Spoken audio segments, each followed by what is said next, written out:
ఈ ప్రభుత్వంలోనే పోయింది. పింఛన్ ఈ ప్రభుత్వంలో పోయింది.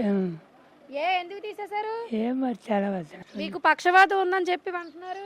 చెప్పి ఒంగోలు గవర్నమెంట్ హాస్పిటల్ మందులో పడింది. జగన్ ఈ చంద్రబాబు ఎక్కిన 2 నెలలు వచ్చింది పింఛను పోయింది.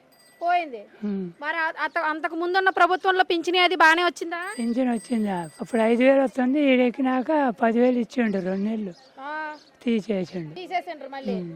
మరి అప్పటి నుంచి మరి మీకు ఎలాగా ఆసరా అది ఎలాగా కొడుకు అంతే, ఇంకేం లేదు. మరి ప్రస్తుతం ఉన్న ప్రభుత్వం నాకు నచ్చిందా? మరి నచ్చలేదు. ఎందుకు నచ్చలేదు? ఎందుకంటే పింఛన్ లేకపోయి ఆడిపోతే వాళ్ళని చెప్పపా ఎవరు ఆపేవారు. మొన్న ఈ ఊరు పోయినా అనంతలపాడు హెచ్చెంపాడు పోతే పోయినా ముందే ఉండాలన్నాడు.